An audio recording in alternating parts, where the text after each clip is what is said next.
주의 사랑으로 환영하고 축복합니다. 오늘은 복되고 귀한 주님의 날입니다. 우리 자녀 삼아주신 주님, 우리를 통해 예배 받으시기 기뻐하시는 주님 앞에 우리 기쁨을 함께 찬양하기를 원합니다. 세계가 다 내게 속하였나니 너희가 내 말을 잘 듣고 내 언약을 지키면 너희는 모든 민족 중에서 내 소유가 되겠고 너희가 내게 대하여 제사장 나라가 되며 거룩한 백성이 되리라. 너는 이 말을 이스라엘 자손에게 전할지니라. 아멘. 우리를 하나님 소유 삼아주시고 우리를 통하여 제사장 나라 삼으시며 예배받게 기뻐하시는 하나님, 그 주님을 기억하며 우리 함께 일어서셔서 함께 찬양하시겠습니다.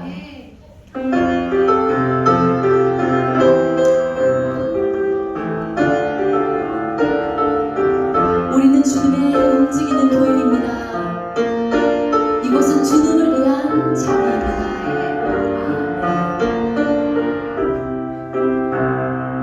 우리는 주의 움직이는 교회, 이곳은 주님을 위한 자리.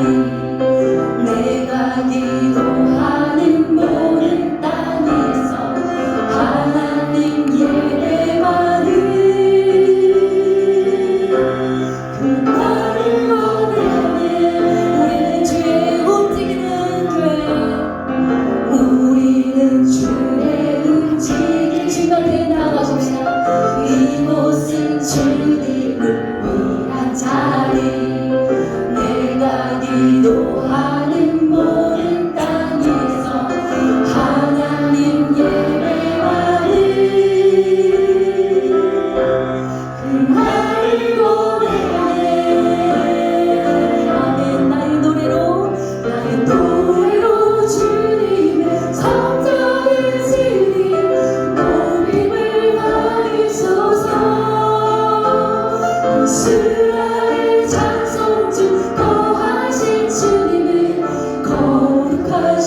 크신 예수님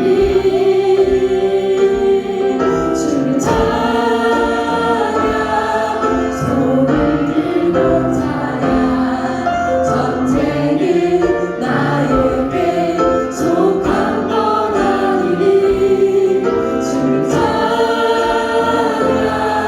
손을 들고 찬양 전쟁은 하나님께 속한 것이니 주를 찬양 우리 목소리로 주를 찬양 손을 들고 찬양 전쟁은 나에게 속한 건 아니니 주를 찬양 손을 들고 찬양 전쟁은 하나님께 속한 것이니 우리 목소리만 주를 찬양 손을 들고 찬양 전쟁은 나에게 속한 건 아니니 다 함께 주를 찬양 손을 들고 찬양 전쟁은 하나님께 속한 것이니 할렐루야 아멘 하나님의 영광의 박수 올려드리십시다 아멘 전쟁에 능하신 여호와 하나님 모든 전쟁이 우리 하나님께 속했습니다 아멘 주님만 바라보며 함께 찬양하겠습니다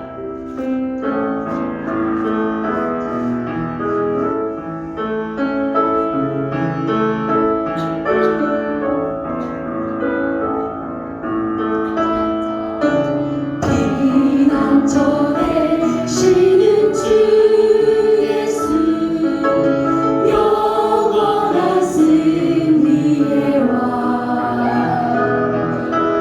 주님의 얼굴을 구할 때 주의 빛을 주시네 전쟁은 주님께서 냈네 승리를 우리의 것 예수의 이름을 높이며 영원히 찬양하리 주의 때에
의지하면서 함께 주님 앞에 나가며 기도하겠습니다.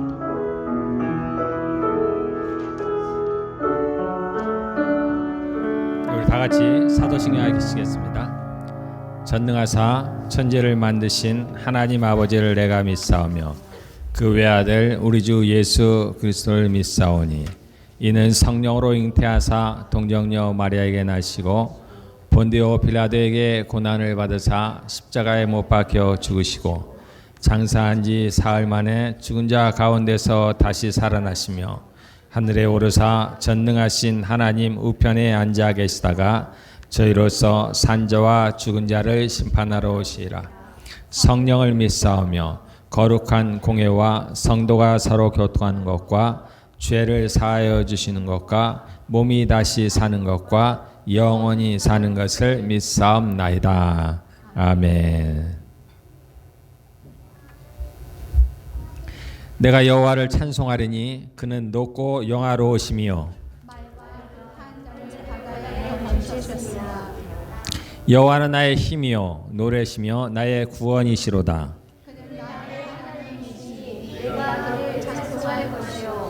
여호와여 주의 오른손이 권능으로 영광을 나타내시니이다. 여호와여 주의 오른손이 원수를 부수시니이다. 여호와께서 시온에 포로를 돌려 보내실 때 우리는 꿈꾸는 것 같았도다.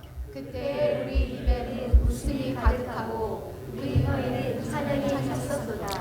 그때 문나라 가운데에서 말하기를 여호와께서 그들을 위하여 큰 일을 행하셨다 하였도다. 여호와께서 우리를 위하여 큰 일을 행하셨으니 우리는 기쁘도다. 흑암에 행하던 백성이 큰 빛을 보고 사망의 그늘진 땅에 거주하던 자에게 빛이 비치도다. 주께서 이 나라를 창성하게 하시며 나의 기업 이스라엘이여 복이 있을지어다 하실 것임이라. 아멘.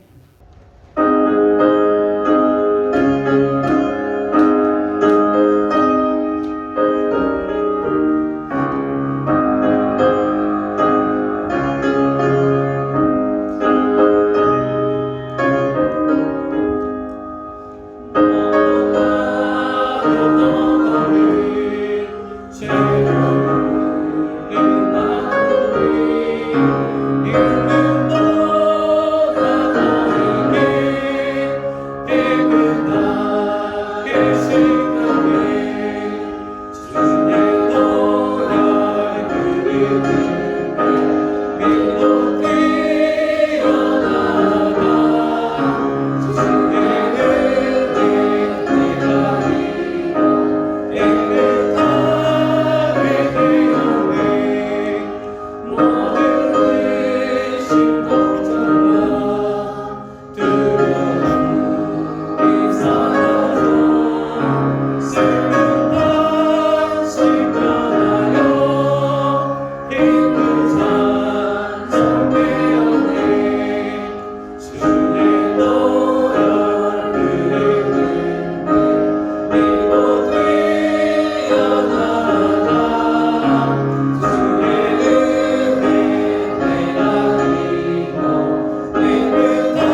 빛이시며 진리 되신 영광의 하나님을 찬양합니다.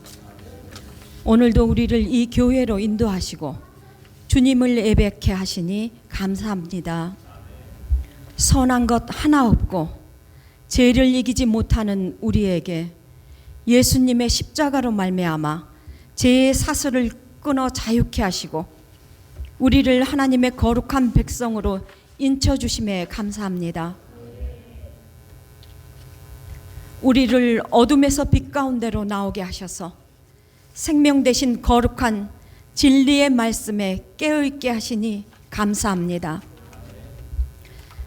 하나님의 은혜로 예수 그리스도 안에서 새 사람을 입었으니 세상에서 배운 교육이 아닌 변치 아니하는 진리의 말씀이 우리네 삶의 기준이 되어 주님의 도로 살게 하소서. 우리 교회의 성도들 각 가정을 예수 피로 덮으시고 회복시키시고 새롭게 하시어 주님의 제사장으로 그 가정에 가장을 세워주시고 아이들 또한 귀한 말씀과 사랑으로 양육되어 그들의 삶으로 주님을 찬양하고 주께 영광 드리는 귀한 주님의 가정 되게 하소서. 또한 교회 가족들 서로 돌아보아 격려하고 사랑으로 섬기며 주님의 선한 능력만 흘려가는 주님께 기쁨이 되는 교회 되게 하소서. 주님의 마음 가는 곳에 우리 마음 향하게 하시고 어떤 역경에서도 감사와 찬양을 주님께 올려드리며 흔들리지 않는 굳건한 믿음으로 승리하는 모든 성도들 되게 하소서. 우리가 어디에 있든지 믿는 자나 믿지 아니하는 자에게 그리스도의 향기로 주변에 아직 주님을 알지 못해 어려움에 눌려 사는 자들에게 이 기쁜 소식을 전할 수 있는 빛의 통로로 쓰임받게 하소서. 무엇보다도 모든 것을 작정하시고 이루시는 하나님의 온전하신 뜻에 순종하는 우리 되기를 원합니다. 오늘 말씀 전하시는 목사님 성령 충만케 하시어 주님 말씀 전할 때 모든 성도들 들을 귀와 마음을 열어주시어 주님 말씀 깨닫게 하시고 주님의 뜻만 따르는 복된 성도와 가정들 되게 하시고 오직 주님의 뜻만이 우리 성도들 각 가정과 교회에 이루어지기를 간절히 원하오며 예수님의 이름으로 기도합니다. 아멘.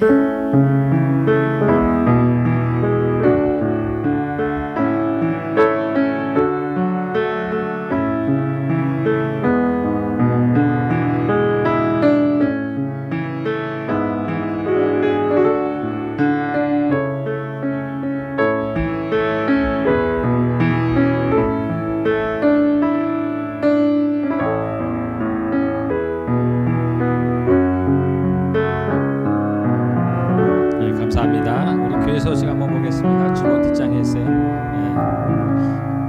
오늘은 출애굽기 21장입니다. 여러분들 계속해서 하나님 말씀 묵상해 주시기를 바라겠습니다.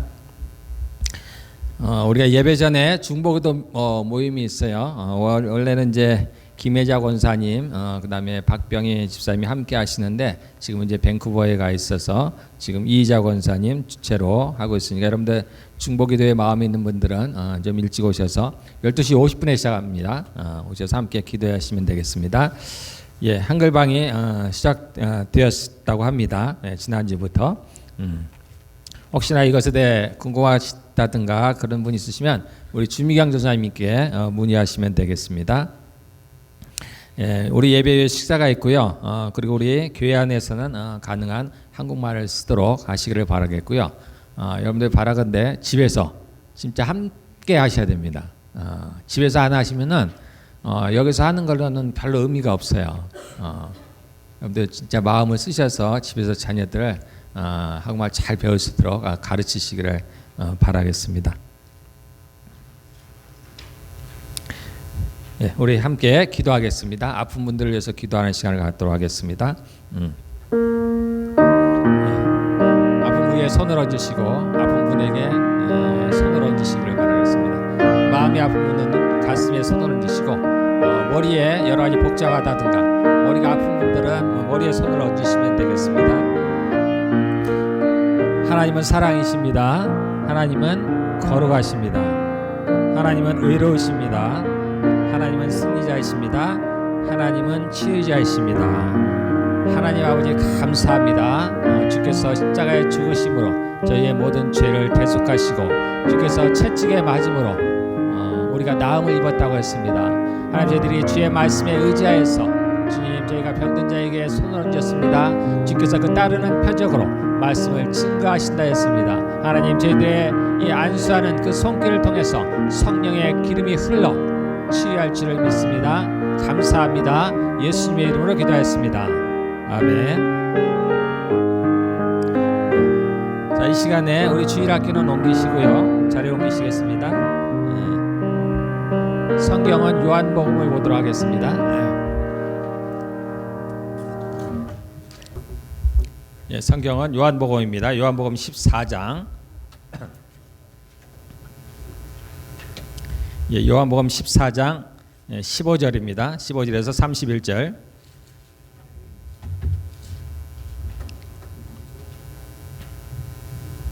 예, 요한복음 14장 25절에서 31절입니다. 제가 읽도록 하겠습니다. 내가 아직 너희와 함께 있어서 이 말을 너희에게 하였거니와 보혜사 곧 아버지께서 내 이름으로 보내실 성령 그가 너희에게 모든 것을 가르치고 내가 너희에게 말한 모든 것을 생각나게 하리라. 평안을 너희에게 끼치노니 곧 나의 평안을 너희에게 주노라. 내가 너희에게 주는 것은 세상이 주는 것과 같이 아니하니라.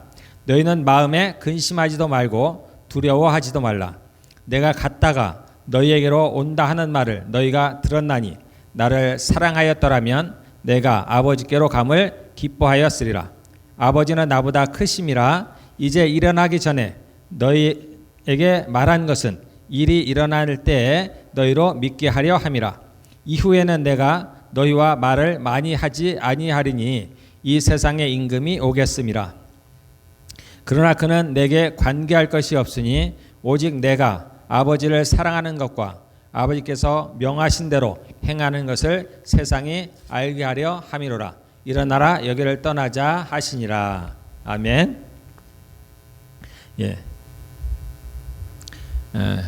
오늘은 이제 제목이 또 다른 보혜사입니다.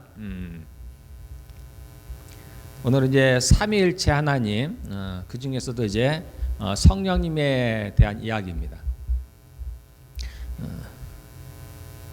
성경에는 삼위일체라는 표현이 없어요. 삼위일체는 뭐냐면은 삼위, 이게 좀 어려운 말입니다. 그래서 제1위 또는 제2위, 그래서 제3위. 그런데 그것이 다 일체, 하나라는 뜻입니다. 그런 표현인데 성부 하나님, 그러니까 하나님이 세 위가 있다는 뜻입니다. 그러니까 성부 하나님, 그러니까 아버지 하나님, 그 다음에 성자 하나님, 그러니까 아들 하나님입니다. 그리고 그 다음에 이제 성령 하나님. 이게 세 분이 하나라는 거예요. 일체, 하나라는 얘기입니다. 이게 굉장히 어려워요. 정말 어떻게 이러한 교리가 생겼는지 정말 하나님의 도우심이 없으면 이것을 알 수가 없을 텐데 어쨌든 이러한 교리가 만들어졌고요. 그래서 초창기에는 지금도 마찬가지입니다. 이것으로 인한 많은 이단들이 생겼어요.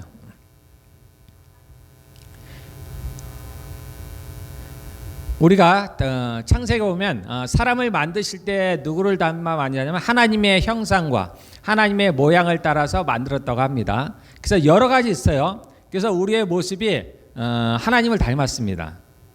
그래서 우리가 보이는 외향들, 이러한 모습이 계시록에 보면은 이제 그 예수님에 대한 모습이 나오는데 그것이 우리와 거의 똑같아요. 물론 이제 조금은 다르죠. 그 눈이 불꽃 같고 다리가 빛난 녹 같고, 그러니까 우리보다는 조금 더 훨씬 더 좋죠. 그렇지만 겉으로 볼 때는 두 눈이 있고 두 개의 귀가 있고 이러한 코와 입이 있고 그러한 형상들, 팔이 있고 다리가 있고 이러한 모습들은 우리가 하나님을 닮았다는 겁니다. 동물도 비슷하게 나지만 다르죠. 특별히 사람들만이 하나님의 형상을 닮아서 만들었다고 얘기를 합니다. 그런데 하나님의 모양과 형상을 닮았다고 얘기했을 때는 그 외향적인 것만을 얘기하는 건 아닙니다. 눈에 보이지 않는 그러한 부분들도 우리가 많이 닮아 있는데 그 중에 하나가 뭐냐면 사람이 영과 혼과 육으로 되어 있다라는 겁니다. 하나님께서도 성부 하나님, 성자 하나님, 성자 하나님, 성령 하나님, 그래서 삼위가 계시듯이 세 분이 계시듯이 사람도 영과 혼과 육으로 세 부분으로 나눠져 있다고 합니다. 우리는 우리 자신이 그것을 나누기는 어렵죠. 특별히 육체와 영혼을 얘기할 때는 우리가 분명히 분리될 수가 있겠지만 영과 혼을 나누기는 상당히 어렵습니다.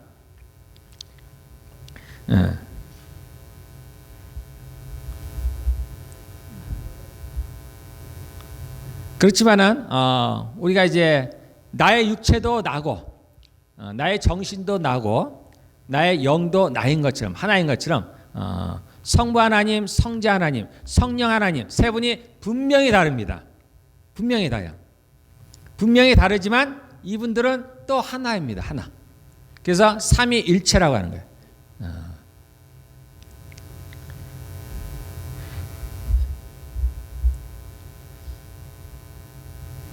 대체 이제 하나님께서 천지를 만드실 때는 이 세 분이 협력을 해서 소위 협업을 해서 천지를 만드셨습니다. 그런데 이제 이 땅에서 우리들과 사람들과 이제 일을 할 때는 그것을 나눠서 일을 했는데요. 고린도서에 보면은 하나님께서 교회를 이끌어 가시는데 성부 하나님과 성자 하나님과 성령 하나님의 역할이 다릅니다. 성부 하나님은 말하자면 기획자와 같습니다. 그러니까 사역을 기획하시는 분이. 성자 하나님은 무엇을 하시냐면 그것을 할 수 있도록 사람들을 세웁니다. 그러니까 직분을 주는 역할을 합니다. 성령 하나님은 그러한 직분자가 그 일을 수행할 수 있도록 은사를 주시는 분이에요. 능력을 주시는 분이에요. 이렇게 세 분이 어떠한 일들을 이루시는데 각자의 역할대로 나눠서 일을 행하십니다. 우리 인류의 역사를 봐도 예수님이 오시기 전까지는 누가 활동을 하시냐면 성부 하나님께서 활동을 하셨습니다. 그래서 구약에서 일하시는 분은 성부 하나님이세요. 그리고 이제 예수님께서 이 땅에 오셨죠. 성자 하나님이 직접 사람의 몸을 입고서 이 땅에 오셨습니다. 그래서 그분의 일을 하셨어요. 그분의 일은 우리의 모든 죄를 짊어지시고 십자가에서 죽으시고 부활하시는 것이 그분의 역할이었습니다. 그분은 자신의 일을 충실히 행하셨어요. 그리고 33년간의 공적인 삶을 마치시고 이제 하늘에 다시 그분의 자리로 올라가셨습니다. 그리고 이제 그 다음 마지막으로 성령 하나님께서 이제 그 자리를 대체하십니다. 그래서 지금은 우리가 그래서 성령의 시대다 이렇게 얘기를 하는 겁니다. 지금은 세 분의 하나님 중에서 성령 하나님이 우리와 함께 하십니다. 성령 하나님이 이 땅에 계시는 그 성령 하나님이 우리와 함께 하십니다. 자, 여기에 보면은 보혜사라는 표현이 있습니다. 26절에 보면 보혜사라는 뜻인데요. 보혜사라는 말이 있는데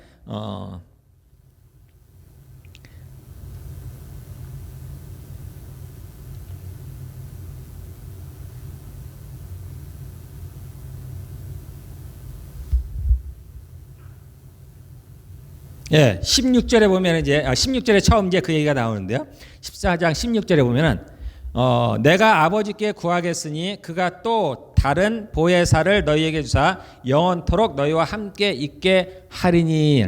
그래서 또 다른 보혜사. 보혜사란 말이 이때 이제 처음으로 나타납니다.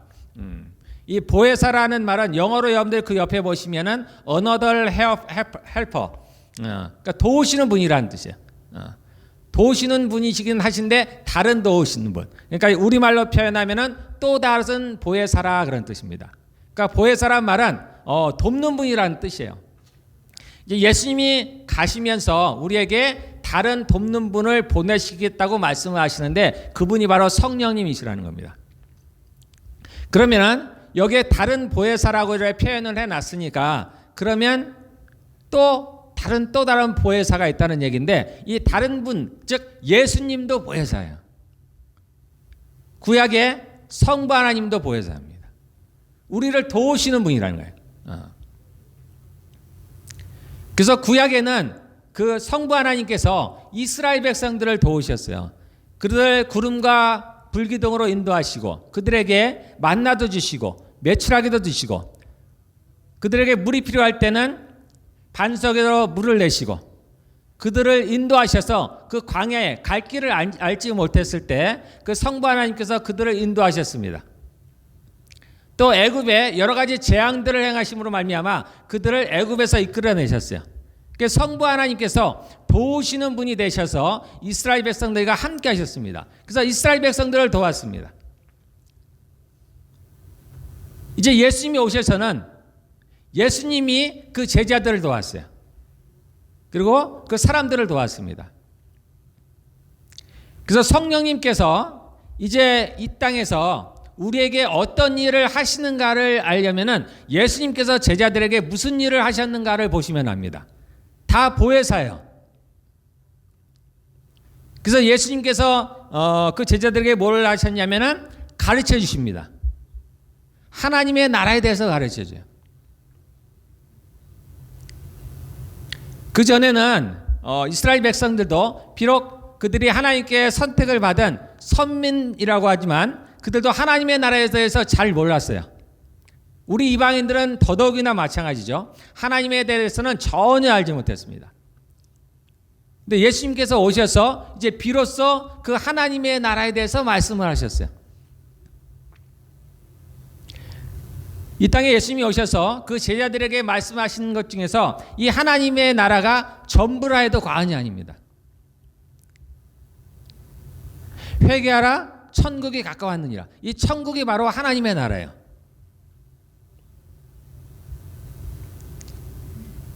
우리는 알지 못했는데 그 하나님의 나라가 있다라는 겁니다. 그리고 그 하나님의 나라가 이제 온다는 거예요. 그래서 처음에 예수님께서 오셔서 첫 번째 하신 말씀이 선포하신 말씀이 그 말씀입니다. 회개하라 천국이 가까웠느니라 라는 겁니다. 하나님의 나라가 이 땅에 온다는 거야. 그 나라에 들어가기 위해서는 먼저 회개를 하라는 얘기입니다. 회개를 하면은 그 나라에 들어갈 수 있다라는 거예요. 그래서 예수님께서 제자들에게 하나님 나라에 대해서 가르치시고 그리고 어떻게 하면 하나님 나라에 들어올 수 있는 일을 가르쳐 주십니다. 즉 우리가 우리 죄를 회개하고 예수님을 믿으면 그 하나님 나라에 들어올 수 있다라는 겁니다. 그 나라에는 죄인들은 들어올 수 없다는 거예요. 그래서 우리가 우리의 죄를 용서받을 수 있는 길을 예수님께서 제자들에게 가르쳐 주십니다. 또한 예수님께서 오셔서 또 우리에게 뭘 가르쳐 주셨냐면 심판을 가르쳐 주셨어요. 이스라엘 백성들 중에서도 두 개의 파로 나눠져 있었어요. 하나의 파는 죽은 후에 다른 세계가 있다. 죽은 후에 다른 세계가 있다고 믿었습니다. 그 파를 바리새파라고 해요. 그러나 또 다른 사람들은 같은 이스라엘 사람들이지만 또 다른 부류들은 사두개파라고 하는 사람들은 부활을 믿지 않았어요. 죽으면 끝이라고 생각을 했습니다. 죽음 이후에는 아무것도 없다고 생각했어요. 이스라엘 백성들조차도 죽음 후에 무엇이 있는지를 분명치 않았어요. 우리 이방인들은 말할 것도 없죠. 우리가 나름대로 뭐 여러 가지 생각을 합니다만 그러나 그것이 진짜라고 믿는 사람들은 잘 없어요. 알 수가 없었습니다. 그런데 예수님께서 오셔서 이것을 분명하게 말씀하셨어요. 한번 죽는 것은 사람에게 정해진 것이고 그래서 모든 사람이 죽지만 그 후에는 심판이 있으리니 그래서 죽음 후에 심판이 있다는 것을 분명하게 말씀하셨습니다. 이처럼 예수님께서는 제자들에게 하나님 나라에 대해서 알려주시고 그리고 죽음에 있을 심판에 대해서 말씀을 하셨습니다. 그뿐만이 아니죠. 예수님은 제자들을 위해서 여러 가지 일들을 하셨습니다. 그 제자들에게 먹을 것을 주시고 필요한 것들을 공급해 주셨어요. 유대인들이 이러한 제자들을 비판할 때도 예수님께서 나서서 그들을 변호해 주시고 여러 가지 일들을 하셨습니다. 또 예수님께서 수많은 병자들을 고치시고 심지어는 죽은 자를 살리시고 많은 귀신 들린 자들을 자유케 하시는 그러한 일들을 하셨습니다. 이처럼 예수님께서도 친히 보혜사가 되어주셔서 제자들에게 그러한 많은 도움들을 주셨습니다. 그들을 인도하셨어요. 그리고 마침내 이제 예수님께서 자신의 임무를 온전히 수행하신 후에 지금 이게 떠나기 전날입니다. 예수님이 죽으시기 전날 이제 그 유월절 밤이에요. 이 밤에 이제 자신이 떠날 것을 아시고 그 제자들을 떠날 것을 아시고 마지막으로 이제 제자들에게 말씀하신 장면입니다. 그러면서 이제 말씀을 하시는 거예요. 내가 가면은 너희에게 다른 보혜사, 나와 같은 다른 보혜사를 보내주겠다라고 이제 약속을 하시는 장면입니다. 자, 여기서 이제 제가 이제 헬라어를 잠깐 이제 얘기를 하면 저는 헬라어 잘 모릅니다. 이 보혜사는 파라클레토스라고 합니다. 파라클레토스. 제가 약간 설명하기 위해서 이제 헬라어를 좀 인용을 하겠습니다. 자, 여기에 보면은 자, 또 다른 보혜사라는 표현인데 앞에 또 다른 보혜사, 다른 보혜사라는 뜻인데 여기에 쓴 이제 헬라어는 알로스라는 겁니다. 알로스. 그런데 요 알로스라는 것은 또 성경 어느 부분에서 이 다른이라는 용어로 쓰는 다른 헬라어가 있는데 그것은 이제 헤테로스라는 거예요. 근데 두 단어의 차이가 좀 있습니다. 자, 이 알로스라고 얘기할 때 지금 이 보혜사 앞에 쓴 또 다른에 해당하는 게 알로스인데 이것은 본질은 같은데 다르다는 거예요. 본질은 같다는 거예요. 그 다음에 또 다른 단어로 헤테로스라는 건데 이것은 아예 본질 자체가 다르다는 거예요. 그래서 첫 번째 이 알로스라는 단어를 쓴 것은 그 하나님, 세 분의 하나님이 본질상 같지만 다르다는 거예요. 그러니까 본질상 같은 그렇지만 다른 보혜사를 보내주시겠다는 겁니다.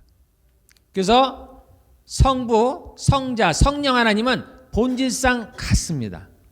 우리가 제1, 제2, 제3으로 나누는 것은 어떻게 보면 구약에 처음으로 나타나셨던 분이 성부 하나님이시고 그 다음에 성자 하나님이 나타나시고 그 다음에 성령 하나님이 나타나셨기 때문에 저희가 임의로 그렇게 붙여놓은 거예요. 그것이 성부 하나님이 제일 위에 있고 성령 하나님이 가장 밑에 있다. 그렇게 얘기하지 않습니다. 이분들은 완전히 동일합니다. 하나입니다. 예수님도 마찬가지죠. 아버지와 나는 하나라고 말씀하시는 겁니다. 그래서 성부, 성자, 성령 하나님은 우리가 제1, 제2, 제3으로 나누지만 이분은 완전히 하나입니다. 같습니다. 네. 그래서 이 또 다른이라 할 때는 본질상으로는 같지만 다른 그런 분을 보내주시겠다라는 겁니다.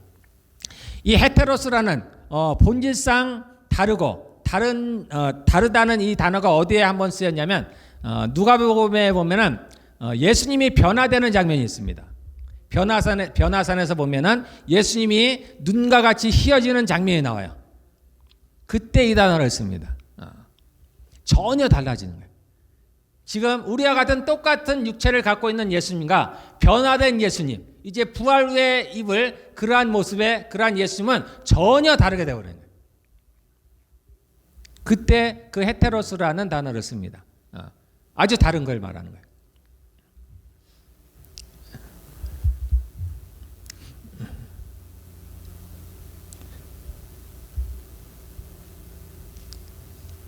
요한일서 2장 1절에 보면은 제가 한번 읽어보겠습니다. 나의 자녀들아 내가 이것을 너희에게 쓰면 너희로 죄를 범하지 않게 하려 함이라. 만일 누가 죄를 범하여도 아버지 앞에서 우리에게 대언자가 있으니 곧 의로우신 예수 그리스도시라. 이때 우리에게 대언자가 있으니 이때 대언자에 사용하는 단어가 똑같이 이제 파라클레토스라는 단어를 사용한 거야.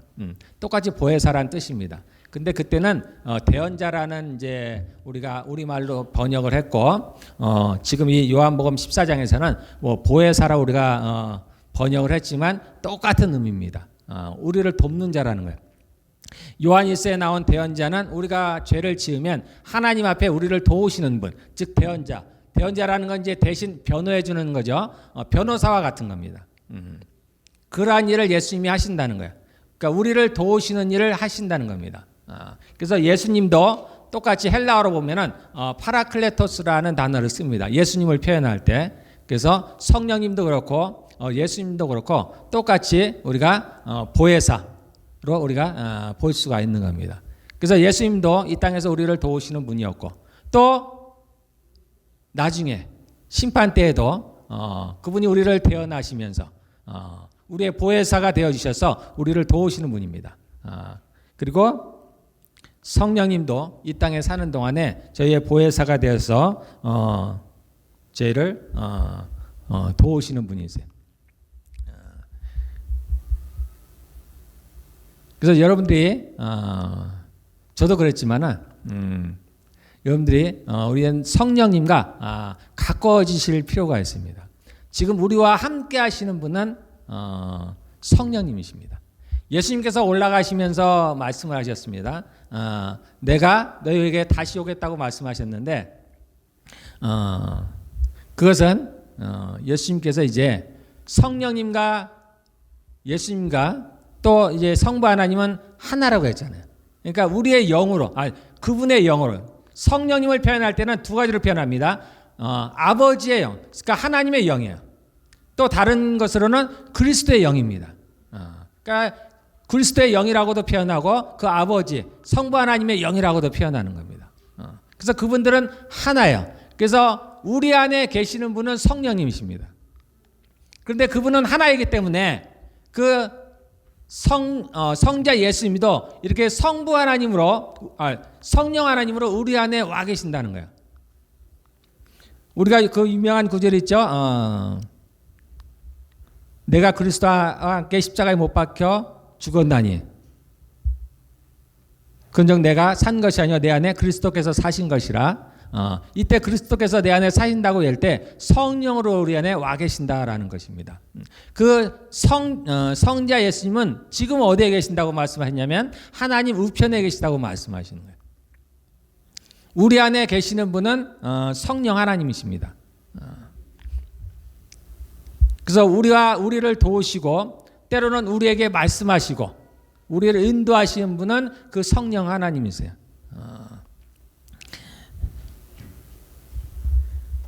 그래서 과거에는 이 성령 하나님에 대한 그러한 인식이 온전하지 않았습니다. 특별히 사도행전에 보면은 처음으로 이제 성령이 임하시는 장면이 나오죠. 그때 보면은 불의 혀같이 임했다 그랬습니다.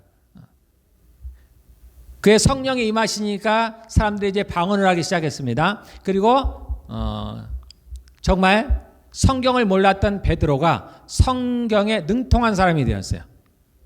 그리고 그러한 베드로, 아무런 능력이 없던 베드로를 비롯한 많은 이제 사도들이 큰 능력을 해가기 시작했습니다. 그래서 그들이 병든 자에게 손을 얹은 적 낫기 시작했습니다. 정말 안진뱅이를 일으키기도 하고,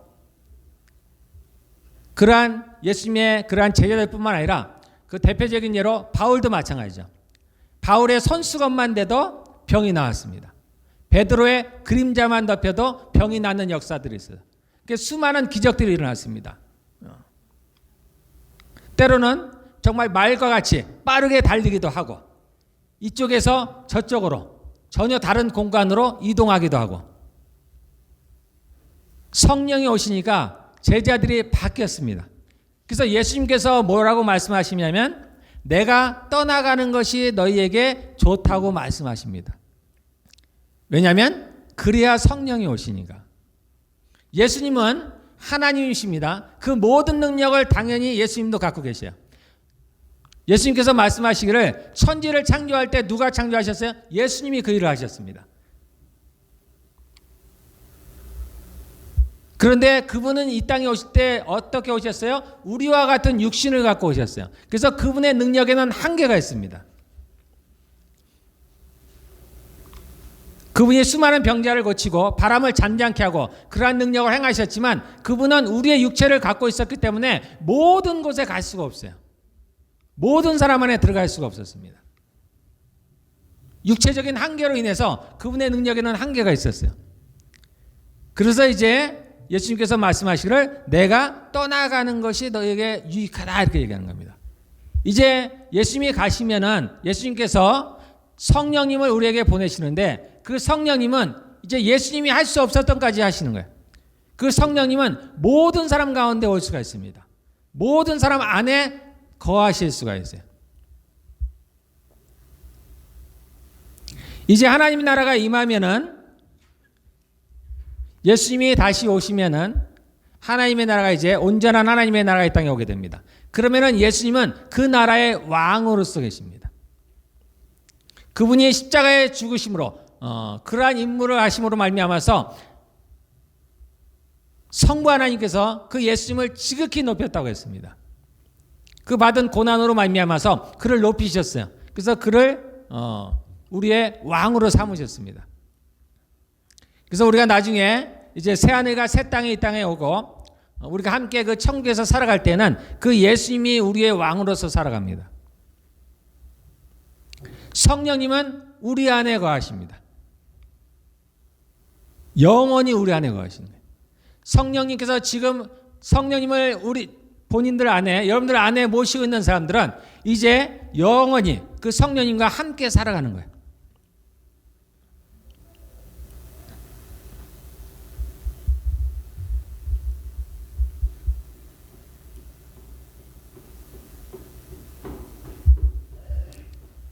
그리고 예수님께서 뭐라고 말씀하시냐면 이제 성령이 우리에게 오심으로 말미암아서 그 제자들이 변화된 것처럼 우리도 그와 같은 일을 할 수 있다고 얘기하는 거예요. 내가 하는 것을 너희가 보느냐? 너희도 이것을 할 것이요 이보다 더 큰 일도 하리라 라고 말씀하십니다. 이것은 성령님 때문인 거예요. 성령님이 우리 안에 거하심으로 말미암아서 이제 우리에게 그러한 능력이 나타난다는 겁니다. 그래서 과거에 초대교회 때 제자들에게만 예수님의 제자들에게만 그러한 능력이 나타나는 게 아니에요. 예수님을 믿는 모든 이들에게는 그러한 능력이 나타나는 겁니다. 그래서 믿는 자들에게는 이런 표적이 따르느니 하면서 우리가 병든 자에게 손을 얹은 적 낫는다고 얘기합니다. 우리가 귀신을 내어쫓을 수가 있다고 얘기해요. 방언을 말하기도 하고 그러한 이적과 기사를 우리가 행할 수 있다는 겁니다. 그것은 우리 안에 성령님이 거하시기 때문이에요. 그래서 성령님께서는 이러한 능력을 행하시기 때문에 과거에는 이러한 성령님의 인격에 대한 부분들을 잘 얘기를 안 했습니다. 그러니까 마치 성령님께서는 마치 어떤 능력인 것이냐 그렇게 많이 생각들을 했어요. 그렇지만 성령 하나님은 엄연한 인격체신 거예요. 성부 하나님과 성자 하나님과 마찬가지로 이 성령 하나님도 완전한 인격체입니다. 그분도 자신의 성품이 있습니다. 세 분의 성품이 다릅니다. 구약에 보면 하나님께서 자신을 설명할 때 자비롭고 은혜롭고 노하기를 더디하며 인자와 진실이 많은 여호와라 이렇게 표현을 하십니다. 예수님께서 오셔서 자신을 표현할 때 뭐라고 표현하십니까? 나는 마음이 온유하고 겸손하다 이렇게 표현하십니다. 성령님께서는 자신에 대해서 이렇게 말씀하신 적은 없어요. 친히. 그런데 우리가 성경을 통해서 우리가 성령님에 대해서 알면은 굉장히 뭐라고 해야 되나? 우리가 성경에 보면은 용서받지 못할 죄가 하나 있어요. 그게 뭐냐면 성령을 모욕하는 죄입니다. 그것은 용서받지 못한다고 했어요. 너희가 나를 거역하면, 예수님이 말씀하시는 거예요. 너희가 나를 거역하면, 우리가 예수님을 거역해도 용서받을 수 있습니다. 그러나 성령을 모욕하면 용서받지 못한다는 거예요. 그러니까 그분은 그러신가 봐요. 우리가 생각할 때는 성령님께서 그냥 임의로 우리에게 찾아오셔서 임의로 자신의 능력을 나타내시면 좋을 것 같은데 그렇게 안 하시는 것 같습니다. 그래서 성령님은 초청을 해야 돼요. 우리가 그분을 원해야 됩니다. 무언가 강제로 그냥 해주셨으면 좋을 것 같은데 그래서 잘 안 하시는 것 같아요. 그분도 자신의 성품이 있습니다. 이제 조금씩 성령에 대해서, 이러한 성령님에 대해서, 어쨌든 이러한 성령의 능력이나 그러한 것이 이렇게 우리에게 가깝게 나타난 것은 오래되지 않았어요. 우리가 지금은 대부분의 사람들이 방언을 말합니다만 이 방언이 이렇게 우리에게 아주 친근하게 된 것이 오래되지 않았습니다. 그 옛날에도 어쩌면은 방언을 했는지는 모르겠어요. 아마 하는 사람들이 있었겠죠. 그런데 이렇게 드러내놓고 많은 사람들이 이렇게 방언을 얘기한 것은 오래되지 않았습니다. 대략 한 120년 정도 됐어요. 오래되지 않았어요. 우리가 아는 대로 우리의 이러한 복음이 이렇게 수많은 나라에 수많은 사람들에게 이렇게 퍼지게 된 것도 오래되지 않았습니다. 거의 한 100여 년뿐이 안 됐어요. 이 100여 년이라는 시간 동안에 많은 나라에 또 수많은 사람들에게 복음이 전파됐고 그러한 성령의 능력과 성령의 역사들이 많이 나타났습니다. 그러다 보니까 성령에 대한 지식들이 많지가 않았어요. 초창기에는.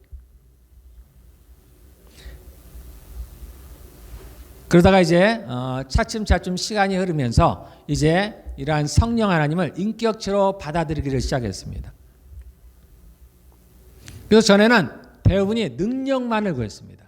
능력을 구했어요. 지금도 우리가 능력을 구합니다만은 그러나 우리가 그 전에 반드시 구해야 될 게 성령 하나님을 구해야 돼요. 그분을 구해야 되는 거예요. 우리가 자칫 잘못하면은 그분을 옆으로 제껴놓을 수가 있습니다. 그리고 그분의 그 능력만을 우리가 얻어서 사용하는 그런 우를 범할 수가 있습니다. 그분과 능력을 따로 나누어서 우리가 얘기할 수가 없어요. 그것은 올바르지 않습니다.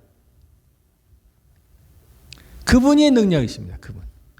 그분이 임하실 때 능력이 나타나는 거예요. 그분으로부터 능력이 나타나는 겁니다. 은사들도 마찬가지예요. 성령님과 은사를 별개로 나눌 수가 없습니다. 이 은사는 그래서 성령의 은사라고 얘기하는 거예요. 성령께서 우리에게 주시는 거예요. 그분이 우리에게 임하실 때 그러한 은사가 나타나는 겁니다. 그분이 우리 예배 가운데 임하실 때 그분의 능력이 나타나는 거예요. 근데 그분은 눈에 보이게 임하시는 게 아니기 때문에 여러 가지 다른 모습으로 임합니다. 그래서 우리가 오해를 많이 해요. 오순절에 마가야 달방의 첫 번째 성령께서 임하실 때는 어떻게 임하셨어요? 불의 혀같이 임하셨다 그랬어요. 불의 혀같이 각 사람 위에 임하였다 그랬습니다. 예수님도 마찬가지입니다. 예수님이 세례를 받으시고 성령이 임했어요. 그때 어떤 모습으로 임했습니까? 비둘기같이 임했어요. 그래서 성경에는 여러 가지로 표현합니다. 성령님을 표현할 때 여러 가지로 표현해요. 때로는 바람으로 표현합니다. 보이지 않을 때.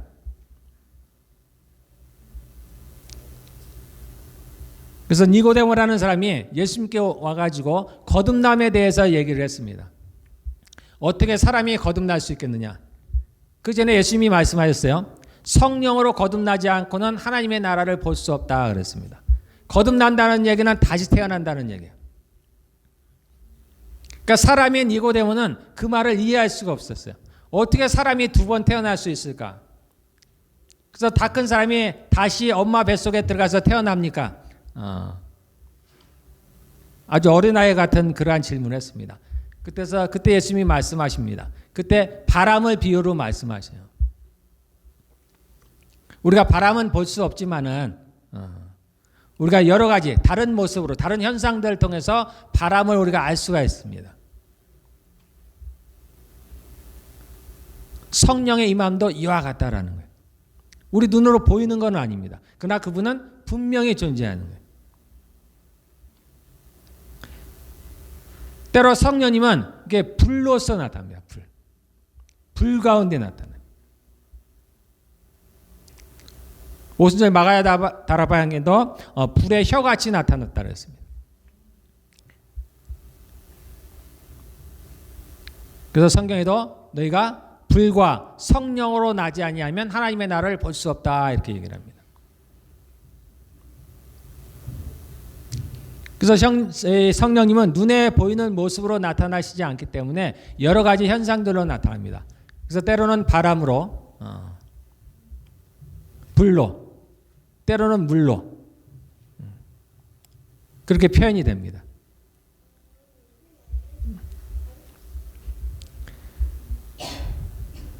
그래서 이제 이 불이라든가 물을 말할 때는 이것은 이제 씻는 의미가 있습니다. 그래서 우리가 불과 성령으로 나지 아니하면 또는 물과 성령으로 세례를 받아야 된다 이렇게 말씀합니다. 물이나 불은 씻는 거예요. 구약의 이스라엘 백성들이 정결 예식을 합니다. 그래서 그들을 깨끗해 하는 게 두 가지가 있는데 불과 물이에요. 그래서 금속 제품은 이 불을 지납니다. 불을 지나면 깨끗해졌다고 보는 거예요. 그런데 불을 지날 수 없는 것들은 다 물로 씻어야 되는 거예요. 그래서 사람도 물로 씻습니다. 그래서 이스라엘 사람들이 시체를 만진다든가 또는 나가서 전쟁을 하고 온다든가 그랬을 때는 그들이 부정하기 때문에 그 씻는 방법으로 물로 씻는 거예요.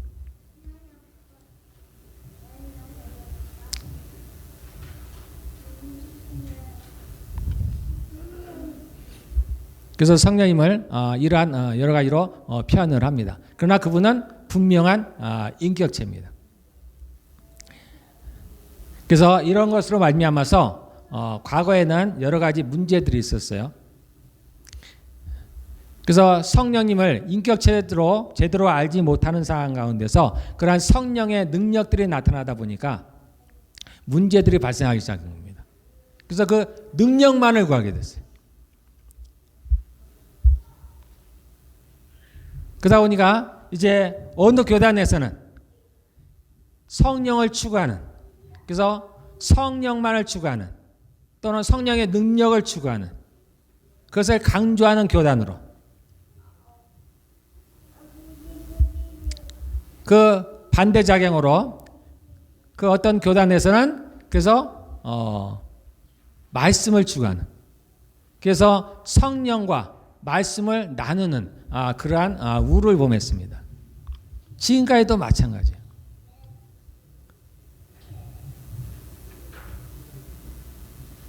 그런데 우리가 아는 대로 이 성령님과 말씀 되시는 예수님은 하나입니다. 하나. 나눌 수가 없어요. 내가 잃은 말이 영이요 생명이라 예수님이 말씀하시죠. 이분들은 나누어진 적이 없어요. 이분은 하나입니다. 하나. 세 분이 다르지만은 하나입니다. 일체예요. 그러나 우리 과거에 우리의 어리석음으로 말미암아서 이렇게 말씀과 소위 능력과 성령을 나누는 우를 범했습니다.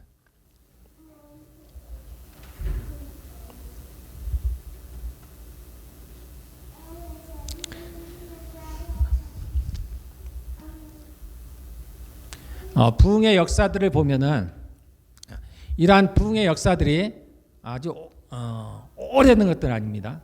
최근의 역사들 보면 성령께서 일하시는 거예요. 지금도 세계 여러 곳에서는 이러한 부흥의 역사들이 일어나고 있습니다. 성령의 역사들이 일어나고 있어요. 우리가 아는 대로 미국에 최근에 이제 아즈버리라는 대학교에서 그러한 일들이 일어났다고 합니다.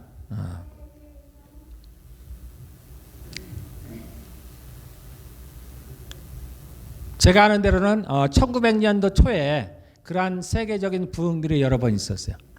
영국의 웨일즈라는 지방에서 있었고 미국의 아주사라는 지방에서 부흥이 있었습니다. 그리고 우리가 아는 대로 한국의 평양에서 부흥이 있었어요.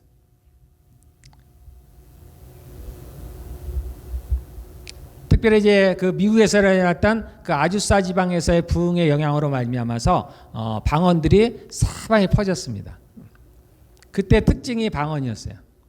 그리고 그때 특징이 지금도 그렇지만 부흥이 일어났다고 하면 많은 예수님을 믿는 사람들이 하나님을 사모하는 사람들이 그거에 대한 관심을 가져요. 그래서 그것을 방문하고 싶어 합니다.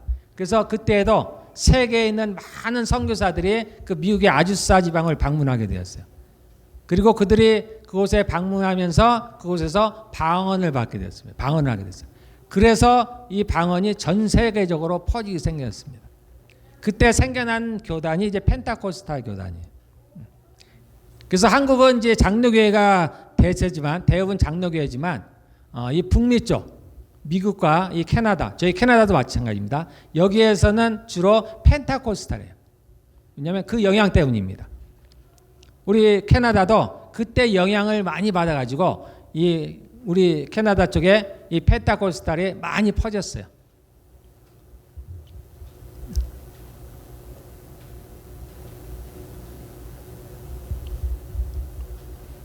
제가 알기로는 남미 쪽에도 많은 부흥이 일어나고 있고 그리고 최근에 이제 인도 쪽에서도 많이 부흥이 일어나고 있다고 합니다. 그리고 대부분은 성령의 능력과 관련이 있습니다. 이 대부분의 부흥의 때는 성령의 능력과 관계가 있어요. 그래서 그 아까 얘기한 1900년도 초창기에 그 방언이 나타났다면은 그 뒤에 1950년도 때 돼가지고 또 한번 부흥이 일어납니다. 그때 일어났던 부흥은 주로 무엇과 관계냐면 은사와 관련이 있어요. 은사, 성령의 은사들이 나타났어요. 부흥도 방언도 하나의 은사이지만은 다른 은사들이 나타나기 시작했는데 주로 뭐냐면 병 고치는 은사들이 많이 나타났어요. 병을 고치고 능력이 나타나는 그러한 은사들이 많이 나타났습니다.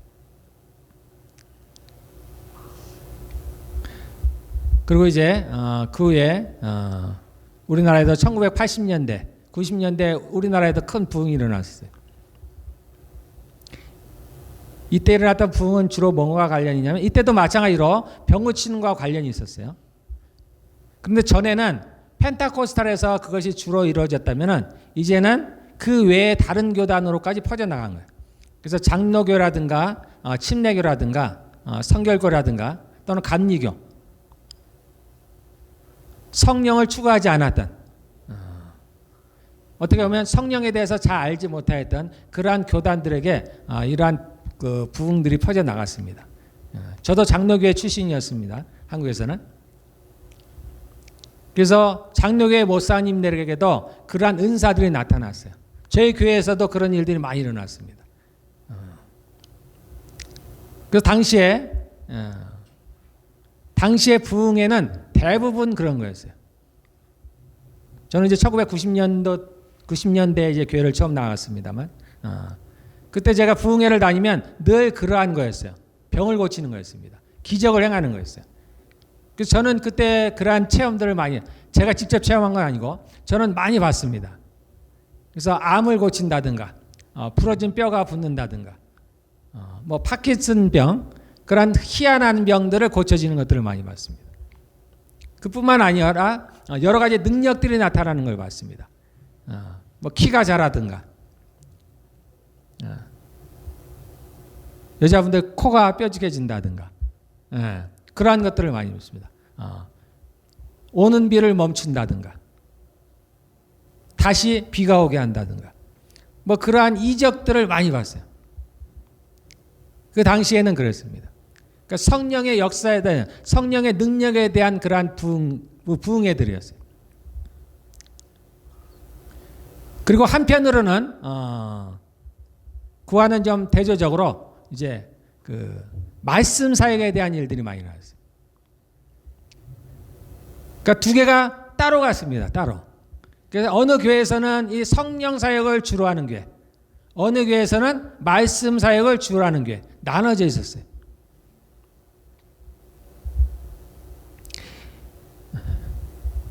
여러분들이 지금 아시는 대로 이제 마지막 때가 얼마 안 남았다는 것을 많은 분들이 이제 느끼고 있을 거예요.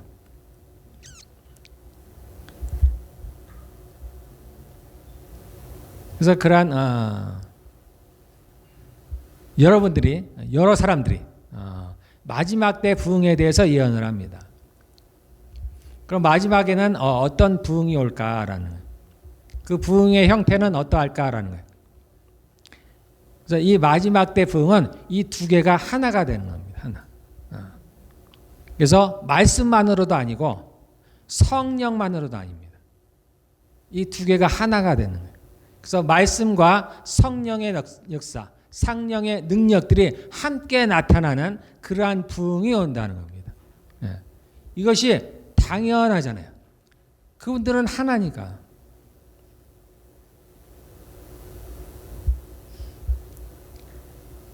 저희 교회도 마찬가지입니다.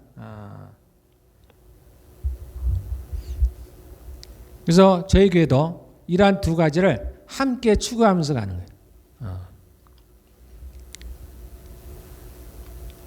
하나님의 말씀뿐만이 아니라 성령도 함께 가는 거예요. 그래서 우리가 성령을 구합니다. 우리가 하나님의 말씀을 매일 묵상하듯이, 그래서 하나님의 말씀을 가까이 하듯이 우리가 성령님을 가까이 해야 됩니다. 그분을 초대하고, 우리가 얼뜻 생각하면은 성령님이 한 번 초대하면 됐지, 우리가 생각할 때는.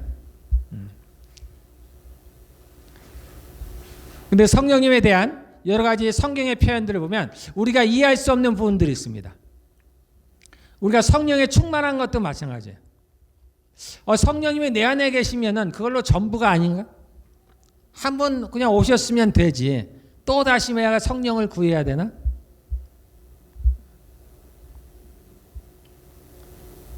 그런데 성경은 우리에게 성령을 구하라고 얘기하는 거예요. 성령의 충만을 구하라고 얘기하는 겁니다.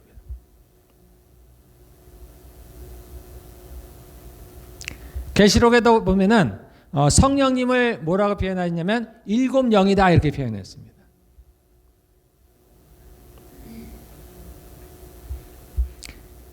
복음서에도 이런 표현이 있습니다. 하나님의 보내신 자가 하나님의 말씀을 하는 것은 하나님께서 그에게 성령을 한량없이 부어주심이라 라는 표현이 있습니다. 마치 물을 붓듯이 그런 표현입니다. 성령을 한량없이 부어주셨다는 거예요. 그러니까 예수님께서 하나님의 말씀을 늘 하실 수 있었던 것은 아버지 하나님께서 그 예수님에게 성령을 한량없이 부어주셨다는 거예요. 예수님께서 많은 병자들을 고치실 때 성경에 이런 표현이 있습니다. 그 병 고치는 능력이 그 예수님과 함께 있더라라는 거예요.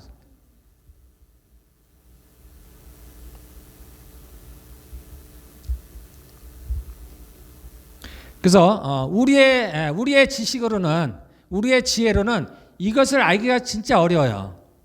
성령님이 어떠하신지 참 알기가 어렵습니다. 저도 그랬어요.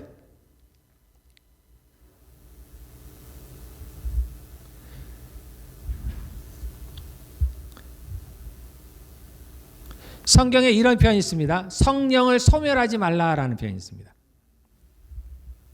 자, 성령을 소멸하지 말라는 표현은 우리가 이제 그렇게 번역을 해놨습니다만, 이걸 다르게 표현하면 꺼뜨리지 말라는 거예요. 불을 꺼뜨리지 말라는 겁니다.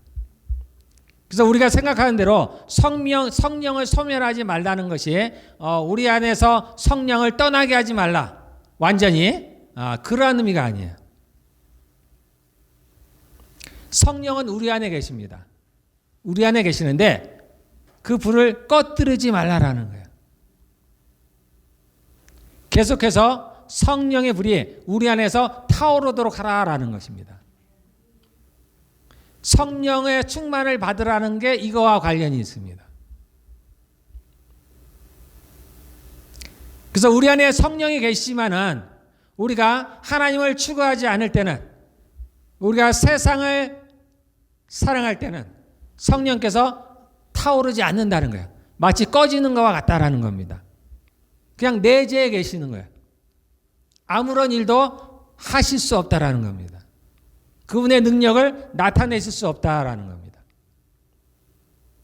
역으로 우리가 하나님을 사랑하고 우리가 하나님의 일을 원할 때, 하기를 원할 때, 우리가 하나님의 나라와 의를 구할 때는 우리 안에 계신 성령이 타오른다는 얘기입니다. 그래서 그분이 자신의 능력을 나타내신다는 거예요.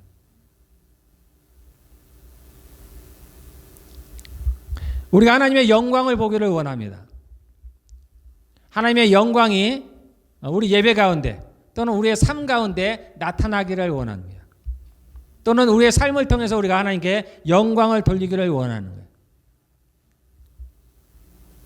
그러다 이것은 좀 추상적인 이야기예요. 저에게도 그랬어요. 내가 하나님께 영광을 돌리려고 진짜 마음을 먹는데 어떻게 하는지 모르겠는 거예요. 내가 어떻게 하는 게 하나님께 영광을 돌리는 것일까? 내가 찬양을 손을 들고 하면 하나님께 영광을 돌릴까? 또는 내가 예배를 참석하는 것으로 하나님께 영광을 돌릴까? 또는 하나님께서 어떻게 하는 것이 하나님의 능력이 또는 하나님의 영광이 나타나는 것일까라는 게 저는 궁금했습니다. 네, 하나님께서 자신의 영광을 나타내신다는 것은 애굽 사람들이 이제 애굽을 이스라엘 백성이 나올 때 홍해를 건너는 장면이 나옵니다. 그때 애굽의 모든 군사들을 그 홍해 바다에 수장시키죠. 그때 하나님의 영광이 나타납니다. 하늘에서 만나가 떨어집니다. 이때 하나님의 영광이 나타나는 거예요. 물론 하나님의 영광은 그분의 나타나심으로도 됩니다. 시내산에 하나님이 강림하셨어요. 이때 하나님의 영광이 나타나는 거예요. 하나님께서 이스라엘 백성들을 광야에서 이끄실 때 불기둥과 구름기둥으로 그를 이끌어내실 때 그분의 영광이 나타납니다. 근데 보통 하나님의 영광이 나타난다고 얘기할 때는 그분의 능력이 나타나는 거예요. 그분의 일이, 그분의 일하심, 그분이 일하시는 걸 말하는 거예요. 우리가 손을 얹을 때 누군가가 병이 나았을 때 그분의 영광이 나타난다고 얘기를 하는 겁니다.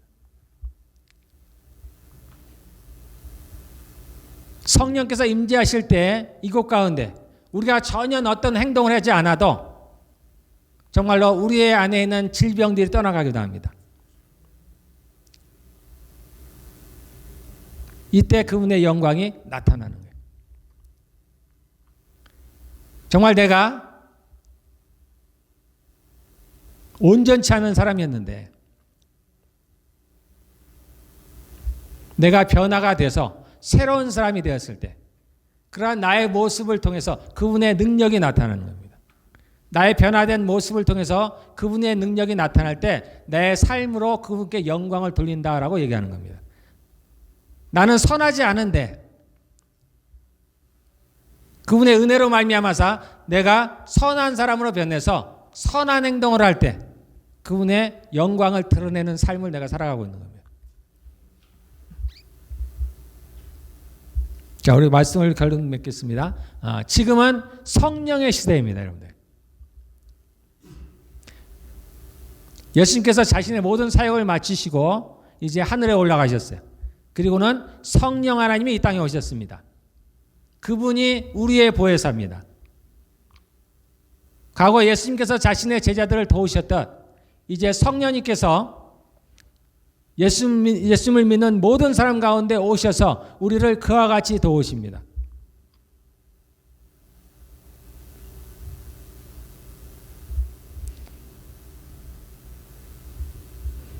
그분의 영으로 내가 충만해질 때 그분의 능력이 나타납니다.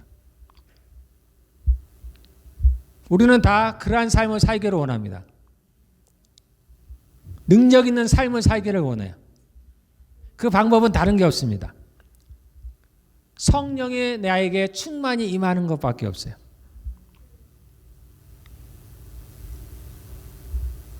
그분을 여러분들 초대하시기를 바라겠습니다. 날마다 하시는 거예요. 날마다.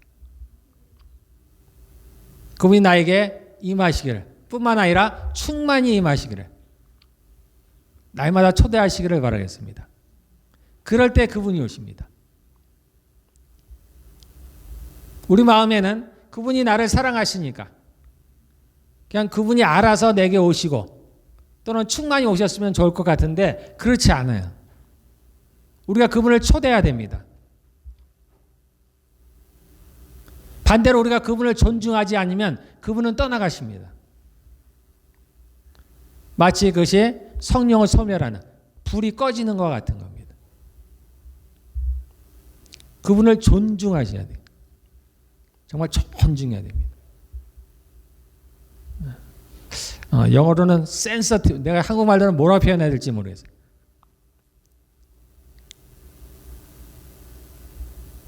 그분은 그러신 것 같아요.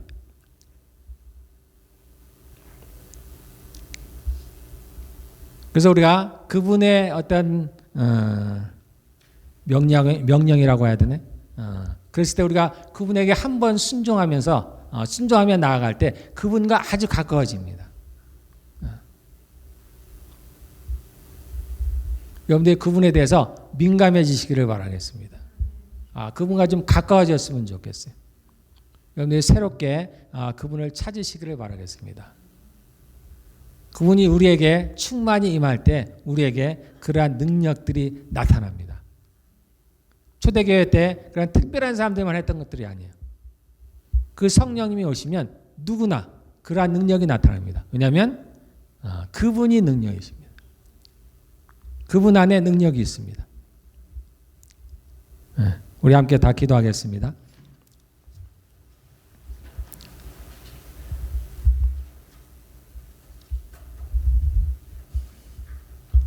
자, 제가 기도하겠습니다. 거룩하신 아버지 하나님 감사합니다.